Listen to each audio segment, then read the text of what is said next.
तो बेटा अब हम लोग देखते हैं एनर्जी के बारे में, energy of electron in the orbit. देखिए एनर्जी का कॉन्सेप्ट अगर समझेंगे हम कि ये आपकी सपोज करिए शेल है, अब ये न्यूक्लियस है, यहाँ पर ये आपका इलेक्ट्रॉन है, तो इलेक्ट्रॉन ऐसे मूव कर रहा है v वेलोसिटी से, और यहाँ पर इसकी पोजीशन r है। अब देखिए दो बातें हैं, एक तो इस इलेक्ट्रॉन की पोजीशन है, यहाँ पर इसकी वजह से r है, और ये इलेक्ट्रॉन मूव कर रहा है इसकी वजह से v है। तो याद रखिएगा अगर किसी भी चीज़ में अगर वेलोसिटी है तो इसका मतलब वहाँ काइनेटिक एनर्जी है, और अगर पोजीशन है तो इसका मतलब वहाँ पोजीशन एनर्जी है। तो टोटल एनर्जी अगर आप कैलकुलेट करना चाहते हो ना, टोटल एनर्जी कैलकुलेट करना चाहते हो तो आपकी इसको काइनेटिक एनर्जी और इसकी पोटेंशियल एनर्जी दोनों ही आपको ऑब्जर्व करनी पड़ेंगी। अगर हम काइनेटिक एनर्जी के बारे में बात करें, देखिए kinetic energy of the, kinetic energy के बारे में बात करें तो काइनेटिक एनर्जी क्या होती है, half m b square. Half m b square की ये वैल्यू आएगी आपकी, हाफ एम वी स्क्वायर की वैल्यू देखिए इन्होंने ऐसे लिख दिया कि half z e square upon r, लेकिन एग्जैक्टली क्या होगा जरा देखता हूँ। एक इक्वेशन आपने देखी थी, half m b square kinetic energy होती है। अब आपको एक वो आपका रिलेशन याद होगा, m b square upon r is equal to 1/4 pi epsilon nought e into z e square upon r square, याद होगा। If you want to calculate here तो ये आर से आर ही कट जाएगा, और एम बी स्क्वायर के space पर आप लिख सकते हो ये, in place of m b square you can put half into 1/4 pi epsilon nought z square upon are. This is basically half into 1/4 pi epsilon nought z square upon r, ये आपका आ गया। चलिए अब हम देखते हैं कि पोटेंशियल एनर्जी क्या होगी, what do mean by the potential energy. चलिए भैया पोटेंशियल एनर्जी देखते हैं कि पोटेंशियल एनर्जी किस तरीके से होती है। अगर पोटेंशियल एनर्जी को देखा जाए तो क्या होगी पोटेंशियल एनर्जी, भाई 1/4 pi epsilon nought Q1 into Q2 upon r, Q1 into Q2 upon r. अब पोटेंशियल एनर्जी को कैसे दिखाते हैं, नेगेटिव में दिखाते हैं। आप अगर ध्यान से देखो, आप अगर इसको ध्यान से देखो तो आपको ऐसा लगेगा कि यार ये वाला जो टर्म है ना, यही टर्म तो पोटेंशियल एनर्जी है। तो अगर इसे मैं माइनस पोटेंशियल एनर्जी कह दूं तो यही टर्म आ जाएगा। देखिए ये टर्म और ये टर्म आपको सेम दिख रहा है, ये जेड इंटू जेड स्क्वायर हो जाएगा ना, ये तो जेड स्क्वायर हो जाएगा आपका, ये वाला दोनों को मल्टीप्लाई करके यही तो टर्म आ जाएगा। इसका मतलब मैंने यहां से क्या ऑब्जर्व किया, यहां से मैंने ये ऑब्जर्व किया कि kinetic energy is equal to minus half of potential energy. Potential energy का आधा होता है काइनेटिक एनर्जी, पहली बात। चलिए हम टोटल एनर्जी ऑफ इलेक्ट्रॉन को उसकी पोटेंशियल एनर्जी और काइनेटिक एनर्जी के टर्म में एक बार ऑब्जर्व कर लेते हैं। टोटल एनर्जी को देखें, अब ये टोटल एनर्जी थी हमारी kinetic energy plus potential energy. अब इन्होंने जो एक्सप्रेशन दिए मैं इनसे थोड़ा सा पहले आपको अलग से बताना चाहता हूं कि जो kinetic energy is equal to है वो minus potential energy upon half है। बोलो बेटा है। अब जरा ध्यान से देखिए, आप टोटल एनर्जी निकालिए, टोटल एनर्जी बराबर क्या है, total energy is equal to है kinetic energy plus potential energy. तो आप एक काम करिए, काइनेटिक एनर्जी इसको लिख दीजिए, और पोटेंशियल एनर्जी की जगह पे आप क्या लिख सकते हो, पोटेंशियल एनर्जी की जगह पे you can put the value potential energy is equal to -2ke। देखिए यहां से रिलेशन -2ke लिख सकते हो आप। तो टोटल एनर्जी की वैल्यू अगर काइनेटिक एनर्जी के टर्म में देखो तो कितनी आ गई,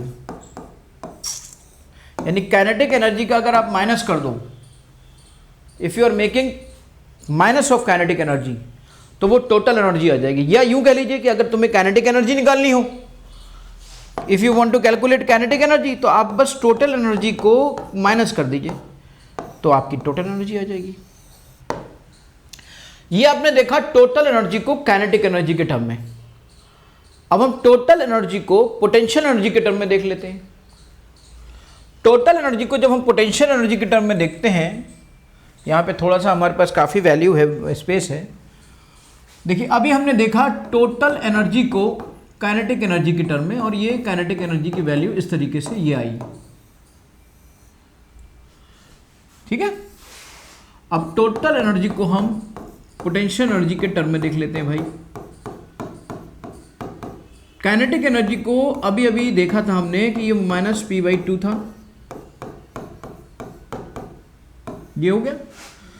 तो ये माइनस हाफ प्लस हाफ, इसका मतलब टोटल निकला आपका पोटेंशियल एनर्जी अपॉन 2।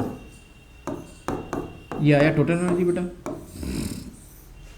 या आप यूं कह लीजिए कि अगर आपको पोटेंशियल एनर्जी निकालनी हो तो आप पोटेंशियल एनर्जी, क्योंकि क्वेश्चन में आपको कभी आपसे वो काइनेटिक एनर्जी पूछेगा, कभी वो पोटेंशियल एनर्जी पूछेगा बेटा। तो अगर पोटेंशियल एनर्जी निकालनी हो तो वो डबल ऑफ काइनेटिक एनर्जी हो गया, डबल ऑफ टोटल एनर्जी हो गया। और अगर काइनेटिक एनर्जी निकालनी हो तो बस इक्वल टू टोटल एनर्जी होता है, बस उसको माइनस कर दो तो वो आपका ये हो जाता है बेटा। यहां से हमने देख लिया टोटल एनर्जी को पोटेंशियल एनर्जी और काइनेटिक एनर्जी के टर्म में। चलिए अब एक बात बताइए, हम यहां देख रहे थे कि टोटल एनर्जी जो होती है वो हाफ ऑफ पोटेंशियल एनर्जी होती है, हाफ ऑफ पोटेंशियल एनर्जी होती है। और हम पोटेंशियल एनर्जी को अच्छे से जानते हैं कि पोटेंशियल एनर्जी की वैल्यू होती है -1/4πε0 Q1 Q2 यानी कि Z² अपॉन R, ये हम जानते हैं। इसका मतलब टोटल एनर्जी हमारी आ गई -ZE² अपॉन 8πε0। और R की स्पेस पे हम क्या लिख सकते हैं, R की एक्सप्रेशन जो आपने पहले देखे थे वही आप यहाँ पे लिख सकते हो। वो होते हैं n² h² ε0 अपॉन πmZE²। यही तो था R की वैल्यू। तो R की वैल्यू आपने यहाँ पे ऐसे रख दी। जब आप इस एक्सप्रेशन को पूरा सॉल्व करोगे ना तो ये जो टोटल एनर्जी निकल के आएगी that will be is equal to, देखिएगा पाई से ये पाई कट गया और ये आ जाएगा ऊपर m चला जाएगा, ऊपर चला जाएगा m, तो ये हो जाएगा -m और ये हो जाएगा E4 Z² E4 और ये हो जाएगा Z²। और ये देखिए यहाँ पे क्या आएगा, फिर ये आएगा n² h² यानी कि h² ε0 का स्क्वायर और ये n² आएगा, ये n² आपका यहाँ आ जाएगा। तो मैंने क्या किया, कांस्टेंट को एक जगह पे नोट कर लिया। अब ये देखिए ये आपके पूरे के पूरे कांस्टेंट हैं, ये 8 भी आएगा यहाँ पर, 8 h² ε0², 8 भी बचेगा। तो ये पूरे के पूरे कांस्टेंट है। ये m ऊपर चला गया, देखिए E² E4 हो गया, Z और Z² हो गया, नीचे 8 ε0² हो गया, h² हो गया, n² हो गया। तो ये जो कांस्टेंट वैल्यू है ना बेटा, इस कांस्टेंट वैल्यू की वैल्यू को इसको हमने k मान लिया। देखो ये k मान लिया और माइनस तो है ही पहले से, माइनस तो रह गई, and this is Z² upon n²। ये टोटल एनर्जी आई। अब इस k की वैल्यू को जब हम कैलकुलेट करते हैं ना तो अलग अलग यूनिट्स में k की वैल्यू अलग अलग आती है। इस k की वैल्यू को जब हम कैलकुलेट करते हैं तो अलग अलग यूनिट में, आप देखिए बहुत ही आसानी से टोटल एनर्जी को हम समझते हैं। फिर से एक बार समझते हैं, फिर से एक बार देख लेते हैं। ये देखिए अब टोटल एनर्जी क्या होती है भाई, टोटल एनर्जी होगी तो kinetic energy plus potential energy, उसमें दोनों होगा। काइनेटिक एनर्जी क्या होती है, हाफ mv² होती है। हाफ mv² की वैल्यू को हम कहाँ से निकालें, हमें पहला रिलेशन जो पहला पॉइंट था बोर का वो ये था, इसकी मदद से हमने mv² की वैल्यू निकाली। जब ये वैल्यू निकाली उधर से पोटेंशियल एनर्जी हमने कैलकुलेट करी, पोटेंशियल एनर्जी में नेगेटिव आया, होता ही है नेगेटिव। तो ये काइनेटिक एनर्जी की वैल्यू आई। इन दोनों को देखा तो काइनेटिक एनर्जी पोटेंशियल एनर्जी का आधा आ रहा था। टोटल एनर्जी के टर्म में फिर उसी को निकाल लिया। इस तरीके से टोटल एनर्जी की कैलकुलेशन हमारे सामने आ गई। अब टोटल एनर्जी या तो आप काइनेटिक एनर्जी का नेगेटिव कर दीजिए तो टोटल आ जाएगी, या पोटेंशियल एनर्जी का हाफ कर दीजिए तब टोटल आ जाएगी, या यूं कह लीजिए कि काइनेटिक एनर्जी निकालने के लिए टोटल एनर्जी का नेगेटिव कर दीजिए तो काइनेटिक एनर्जी आ जाएगी, या पोटेंशियल एनर्जी निकालने के लिए टोटल एनर्जी का डबल कर दीजिए तो पोटेंशियल एनर्जी आ जाएगी। इसका यूज़ हमने कर लिया। इसका यूज़ करने के बाद ये सब आर की एक्सप्रेशंस रख दिए, यहाँ एक कांस्टेंट वैल्यू आ गई। इस कांस्टेंट की जो वैल्यू है ना, सबसे ज़्यादा यूज़ होने वाला जो है ये के, ये है बेटा कि E is equal to 13.6 electron volt per atom. ये सबसे ज़्यादा यूज होता है। Total energy is equal to -13.6 electron volt Z² upon n²। ये सबसे ज़्यादा यूज होता है। फिर इतना अर्ग आ गया, इतना जूल आ गया, इतना किलो कैलोरीज आ गया। इन सब को कन्वर्ट करना आपको अच्छे से आता है। कैसे, देखिए मैं आपको बताता हूँ। अगर हमें थोड़ा सा यूनिट का कन्वर्जन पता चल जाए तो ये चीज़ें हमारे लिए बहुत आसान हो जाएंगी। चलिए ग्राफ को देखने से पहले हम थोड़े से यूनिट और देख लेते हैं। हम सब जानते हैं कि इलेक्ट्रॉन वोल्ट बराबर होता है 1.6 इंटू 10⁻⁻19 जूल। तो वहाँ पर हमने जूल का यूज़ कर लिया। अगर हमें जूल निकालना है तो हम वैसे कर लें। हम सब जानते हैं कि 1 जूल इज इक्वल टू होता है 10⁻7 अर्ग। अगर हमें अर्ग में कन्वर्ट करना है तो हम वैसे कर लें। हम सब जानते हैं कि अगर कैलोरीज में आ जाए तो 1 कैलोरी इज इक्वल टू होता है 4.18 जूल। तो हम इसका यूज़ कर लें तो हम कैलोरीज में निकाल लेंगे। हम सब जानते हैं कि अगर 1 किलो कैलोरी की बात आ जाए तो हम जानते हैं कि भाई 10⁻³ कैलोरीज होती है। तो किसी में भी आपकी चीज़ें के दी गई हों, इनका यूज़ करके उनको कन्वर्ट कर लीजिए आप, इजीली आपके पास चीज़ें आ जाएंगी। अब देखिए जैसे आप यहाँ पर आइए, आपने देखा 2.17 अर्ग आ रहा है, तो पहले एक काम करिए, आप जूल में कन्वर्ट करिए इसे। जूल जब आप कन्वर्ट करेंगे देखिए तो उससे जब मल्टीप्लाई करेंगे इस वाले से, आगे आइए 1.6 इंटू 10⁻⁻19 को इससे मल्टीप्लाई करेंगे ना 13.6 से, तो जूल में कन्वर्ट हो जाएगा, ये वैल्यू आएगी -19। अब एक काम करें, अगर इस पॉइंट को यहाँ ले जाएं तो ये 18 बन सकता है। एक पॉइंट शिफ्ट हो जाता है तो 18 पावर हो जाती है ना, तो उस तरीके से ये 18 हो जाएगा। अगर आप 10⁻7 से मल्टीप्लाई करेंगे तो -11 आ जाएगा, क्योंकि अर्ग में कन्वर्ट हो गया। ओके, किलो कैलोरीज में आप उसी तरीके से कन्वर्ट कर सकते हो। अब जैसे ये बाकी के सब पर एटम है और ये वाली वैल्यू पर मोल है, तो आप एक काम करिएगा, पहले किलो कैलोरी में कन्वर्ट करिएगा और उसके बाद आप N0 से मल्टीप्लाई कर दीजिए तो पर मोल निकल आएगा। इसके अलावा अब हम देखते हैं कि इनके कर्व किस तरीके से बनेंगे। हम तो जान ही चुके हैं कि भाई E जो है E0, इसे हमने बेसिक कह दिया Z²/N², E0 हो गया। E0 की वैल्यू हमने क्या बताई, E0 की वैल्यू हमने बताई 13.6 इलेक्ट्रॉन वोल्ट। अब अगर हम 13.6 इलेक्ट्रॉन वोल्ट को हम जूल में कन्वर्ट करना चाहें तो 1 electron volt is equal to 1.6 into 10⁻⁻19, ये जूल आ गया। तो ये आ गया आपका 2.18 इंटू 10⁻⁻18 आ जाएगा बेटा, ये जूल हो जाएगा। ये E0 जिसे हम K कह रहे थे, अब इसी को अगर हम अर्ग में कन्वर्ट करना चाहते हैं तो 2.18 10⁻⁻19 ये जूल है। जूल की जगह 10⁻7 अर्ग होते हैं, तो ये आपका 2.18 इंटू 10⁻11 आ जाएगा, ये अर्ग में आ गया। ये सब के सब पर एटम हैं, ये सब के सब पर एटम हैं। पर मोल निकालना है तो N0 से मल्टीप्लाई कर दीजिए, पर मोल आ जाएगा। तो अब यहां से देखिए आप, ये जो रिलेशन आ रहा है ये तो कांस्टेंट हो गया, ठीक। तो आप जानिए कि E1/E2, ये E1 है अपॉन E2 क्या हो जाएगा, उल्टा हो जाएगा, यानी N2/N1। N1 देखोगे तो N2/N1।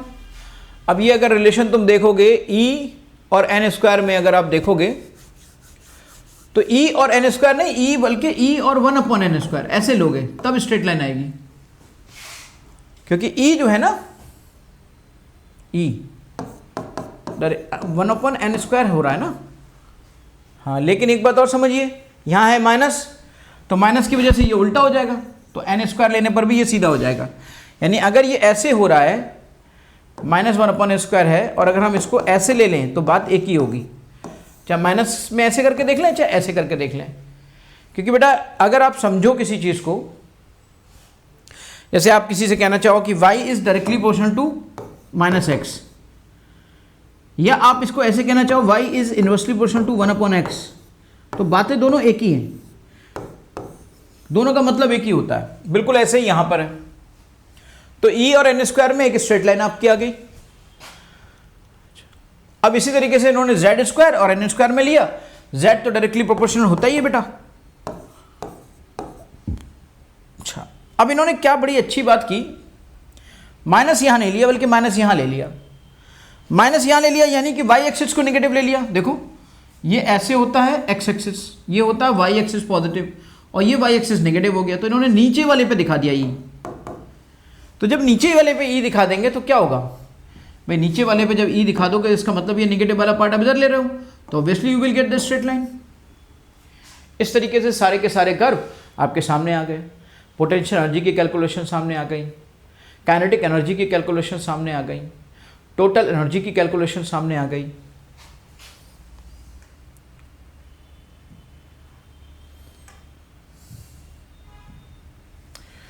चलिए, अब हम जब सब एनर्जीज के बारे में समझ चुके हैं और इससे पहले हम ionization energy, separation energy, excitation energy के बारे में भी समझ चुके हैं, तो उसका एक कर्व एक उसकी टेबल देख लेते हैं। जैसे देखिए n इज इक्वल टू 1 है तो ये ग्राउंड स्टेट है,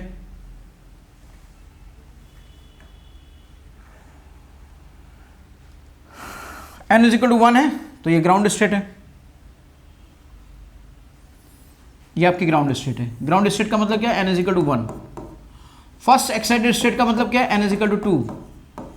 सेकेंड एक्साइटेड स्टेट का मतलब क्या है, n इज इक्वल टू 3। एक एक करके देख लेते हैं। हम जानते हैं हमारा जो जनरल फॉर्मूला होता है वो क्या होता है, -13.6 electron volt z square upon n square. z तो 1 है तो कोई टेंशन की बात नहीं, क्योंकि सब कुछ हम यहाँ पर हाइड्रोजन एटम के लिए देख रहे हैं। ये सारी की सारी चीज़ें हमारी हाइड्रोजन एटम के लिए हैं। तो जो क्वांटाइजेशन देख रहे हैं हम इलेक्ट्रॉनिक एनर्जीज़ का, वो आपको देखने को मिलेगा कि हाँ भाई इलेक्ट्रॉनिक एनर्जीज क्वांटाइज फॉर्म में होती हैं। तो देखिए अगर n इज इक्वल टू 1 रखेंगे तो यही वैल्यू आएगी। अब सेपरेशन एनर्जी जो ये कह रहे हैं ना कि यानी रिमूव करने की एनर्जी, इसको बेसिकली अगर कोई चीज़ हम ग्राउंड स्टेट से हटाते हैं और उस नेगेटिव को नेगेटिव कर देंगे तो पॉजिटिव आ जाएगा। आपको याद होगा कि हमने बताया था आपको ionization energy is equal to minus of energy of ground state, यानी माइनस माइनस प्लस, तो 13.6 आयनाइजेशन एनर्जी आ गई। अगर ग्राउंड स्टेट के अलावा किसी दूसरी एक्साइटेड स्टेट से हम इलेक्ट्रॉन को रिमूव करेंगे, उसको माइनस को प्लस में कन्वर्ट करेंगे, तो वो एनर्जी सेपरेशन एनर्जी बन जाएगी। Second n is equal to 2 पर जो वैल्यू आएगी, एनर्जी आएगी, वो -3.4 आएगी। और मैंने आपको याद होगा कि सेपरेशन एनर्जी के बारे में मैंने आपको बताया था कि सेपरेशन एनर्जी बराबर होगा minus energy of excited state, याद आया होगा आपको। अब अगर एनर्जी माइनस, मान लीजिए जैसे ये फर्स्ट एक्साइटेड स्टेट है, इसकी माइनस एनर्जी ले ली हमने, तो ये क्या हुआ, minus minus plus 3.4 electron volt. इस तरीके से आपका ये आ जाएगा। ठीक है, अब यहां पे देखिए ये वाली एनर्जी हो गई आपकी। इसी तरीके से अब एक्साइटेशन एनर्जी क्या होती है, देखिए थर्ड स्टेट पर भी ये माइनस आएगा, ये माइनस देखिए माइनस, और ये माइनस का प्लस हो जाएगा, तो ये सेपरेशन एनर्जी। मैंने बोला था किसी भी एक्साइटेड स्टेट से इन्फिनिटी पर जाने को सेपरेशन एनर्जी कहा जाता है। अब एक्साइटेशन एनर्जी क्या है, एक्साइटेशन एनर्जी के बारे में मैंने बताया था कि डेल्टा ई एक्साइटेशन एनर्जी होती है। हायर एनर्जी स्टेट से लोअर एनर्जी स्टेट के डिफरेंस को डेल्टा ई कहते हैं बेटा। अब देखो हायर एनर्जी से लोअर एनर्जी को सब्ट्रैक्ट कर दो, यानी -3.4 हायर एनर्जी है और लोअर एनर्जी -3.6 13.6 इलेक्ट्रॉन वोल्ट है, तो आप देखिए यही +10.2 आएगा बेटा। ये जो दिखा है ये +10.2, ये +10.2 आएगा। अगर आप यहां से -1.51 को और 13.6 को सब्ट्रैक्ट करेंगे तो ये आपका 12.1 आएगा। तो जैसे जैसे आप ये करते जाएंगे आपके सामने एक्साइटेशन एनर्जी होती जाएगी। देखिए अब ग्राउंड स्टेट से एक्साइटेड स्टेट की डिफरेंस को हम एक्साइटेशन एनर्जी कहते हैं। तो इस तरह से आपने क्या कैलकुलेशन कर लिए, आपने एक्साइटेशन एनर्जी का कैलकुलेशन कर लिया, आपने सेपरेशन एनर्जी का कैलकुलेशन कर लिया। सेपरेशन एनर्जी में अगर ग्राउंड स्टेट से सेपरेट किया जाए तो उसी को आयनाइजेशन एनर्जी कहते हैं। और इसके अलावा आप एनर्जी की कैलकुलेशंस तो इजीली कर ही रहे हैं कि अगर हम n इज इक्वल टू 3 रखेंगे, रखते जाइए, कैलकुलेट करते जाइए, डेटा आपके सामने आता जाएगा। 3 पर -1.5 आएगा, 4 रखेंगे -0.65 आएगा, 5 रखेंगे ये आएगा, और इन्फिनिटी रखेंगे तो एनर्जी 0 हो जाएगी, क्योंकि n जब इन्फाइनाइट रखोगे तो E बराबर 0 हो जाएगा। तो इस तरह से बेटा आपने एनर्जी की सारी कैलकुलेशंस कर ली। चलिए उसके बाद हम देखते हैं करंट इन बोर ऑर्बिट। अगर हम करंट की बात करें यार, अगर हम वहाँ पर एक इलेक्ट्रॉन मूव कर रहा था, उसका टाइम पीरियड था, उसकी फ्रीक्वेंसी थी, तो चलिए देखते हैं करंट क्या हो सकता है। जब चार्ज मूव कर रहा है तो करंट भी होना चाहिए। Rate of flow of charge बेटा करंट कहलाता है। यहाँ पे क्या हो सकता है, यहाँ पे उसको कहेंगे E/T। अब देखिए पूरा कैलकुलेशन क्या ज़रूरत है निकालने का, यानी कि I जो है वो T के इन्वर्सली प्रोपोर्शनल है। इसका मतलब 1/T के इन्वर्सली प्रोपोर्शनल है। इसका मतलब एफ के डायरेक्टली फ्रीक्वेंसी के डायरेक्टली प्रोपोर्शनल है। इसका मतलब आई जो है that is directly proportional to z² upon n cube. यही तो हुआ भाई, फ्रीक्वेंसी में क्या होता था, यही तो होता था, फ्रीक्वेंसी जो होती थी वो z² अपॉन एन क्यूब। आप देखिए अभी थोड़ी देर पहले मैंने बताया है। इसका मतलब करंट का जो वेरिएशन होगा ना वो z और n में ऐसे होगा। अगर मैं यहाँ पे I1 अपॉन I2 कहूँ तो बेटा ये Z1 और ये Z2 का स्क्वायर हो जाएगा, और अगर ये आपका जो होगा वो N2 अपॉन N1 का होल क्यूब आ जाएगा। इस तरीके से आपके करंट का होगा। वही उसी तरीके से डिपेंड हुआ जिस तरीके से फ्रीक्वेंसी डिपेंड करती थी। किसी ने कहा मैग्नेटिक फील्ड अगर करंट फ्लो कर रहा है, मान लीजिए करंट अगर उसमें डेवलप हो सकता है, और अगर किसी जगह पे किसी वायर में सर्कुलर मोशन में करंट डेवलप हो रहा है और उसके सेंटर पे इलेक्ट्रॉन के मूव करने से हमने देखा चार्ज का मूवमेंट हो रहा है, चार्ज के मूवमेंट से करंट डेवलप हुआ, तो करंट अगर डेवलप हो रहा है तो उसके सेंटर पे मैग्नेटिक फील्ड कितनी होगी। चलिए इसको देख लेते हैं।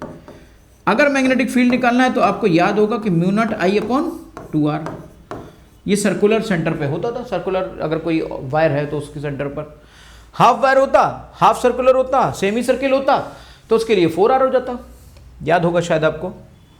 ये यहाँ देखिए आप, तो म्यू जो B है वो हमारा I और के डायरेक्टली प्रोपोर्शनल है और R के इन्वर्सली प्रोपोर्शनल है। ठीक, तो यहाँ पर भी वैसी रिलेशन डेवलप कर सकते हैं जैसे पहले करते थे, I अपॉन R। और I का जो होगा, I की वैल्यू किस पे डिपेंड करती थी, I की वैल्यू डिपेंड कर रही थी Z² अपॉन एन क्यूब पे, और n की वैल्यू किस पे डिपेंड कर रही थी, n² अपॉन z पे। अगर आप इस पूरे को कैलकुलेट करेंगे तो ये n z आ जाएगा, नीचे आ जाएगा, तो ये पूरा फाइनली बन जाएगा, ये z ऊपर चला जाएगा तो ये बन जाएगा z3, और ये नीचे आ जाएगा तो ये बन जाएगा Zn5। यानी कि जो हमारी मैग्नेटिक फील्ड निकल के आएगी ना, वो मैग्नेटिक फील्ड Z3 यानी कि एटॉमिक नंबर पर और n नंबर ऑफ शेल की नंबर 5 पर डिपेंड करेगा बेटा।